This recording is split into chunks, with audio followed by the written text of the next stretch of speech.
of deriving so far today, so I don't really feel like going through it. It's, by the way, I'm putting these notes up online. Are you guys downloading them? Are they helping you? Yeah. Okay. So the derivation is in the notes. Please go look it up. But okay, let's think of this heuristically. For one thing, what's the worst value of alpha you can think of? So S1 is equal to alpha S0. What's the worst possible value of alpha? 1. So what's the worst thing you could do? It's to use the same signal for alpha, or 0 and 1. So if we substitute alpha equals 1 into here, we get 1 minus 1, which is 0. And that cancels everything else. So we get 1/2 ERF C of 0. ERF C of 0 is actually 1. So probability of error is 1/2. So that's another good point. Which is worse?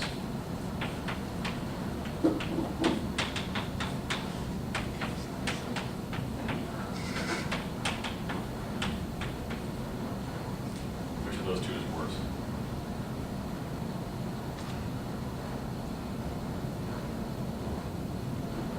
Who thinks 1/2 is worse? Who thinks 9/10 is worse? Who doesn't care? 9/10. 9/10. It looks bad. Okay, let's state this a different way. How can you have an error when you have You could have your polarity split. Let's say I design a system, and I can guarantee you a probability of error equal to 1. What does that mean? That basically means if I put a symbol in on one end, I'm guaranteed to get the opposite symbol on the other. So to get probability of error equal to 0, what would I do? Just flip. Similarly, if I flip all of these bits, what's my probability of error? 1 over 1/10. If I flip all of these bits, what's my probability of error? 1/2. So the worst case probability of error is 1/2. In fact, it turns out you can show that probability of error equal to 1/2 is equivalent to not even communicating and just trying to guess. So if your probability of error is 1/2, you can show that absolutely no information is getting through.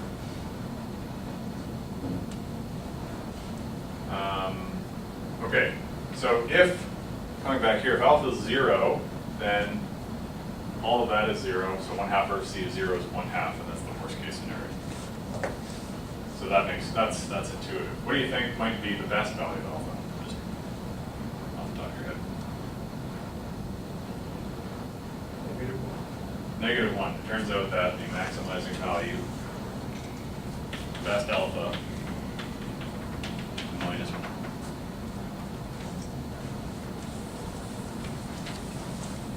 So again, this is in the notes that I post. But you can show that the best possible value of alpha is -1.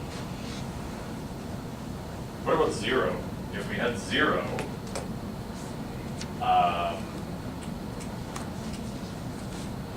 if we have 0, basically that's on-off key. That's like this.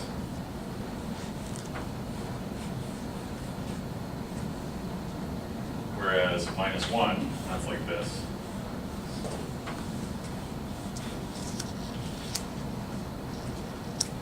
So why might this be better than that?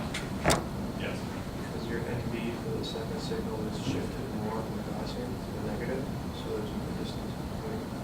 That's Less. yes. That's actually 90% of the explanation. Shifting it to the left of the 0, basically you can express this as so. Even if it was matched with energy per bit, this is better. The reason is this, because you can express this as a DC component plus polar NRZ with this smaller amplitude. So the polar NRZ with the smaller amplitude performs the same as polar NRZ, but it has smaller amplitude, so therefore it's worse. And you're basically wasting energy sending this DC But if you have -1, then you're always, you're not wasting power sending a DC signal. You're not wasting power biasing your signal in any direction. So it turns out the best alpha is -1, and you get 1/2 of C. So yeah, the basic idea is you want things in balance. So you want things balanced on either side of 0. Alpha -1, I get 1 plus 1 squared, which is 4, divided by 2 times 1 plus -1 squared, which is 2. 2 times 2, square root EV over 0, which is equal to 1/2 of C, root EV over 0.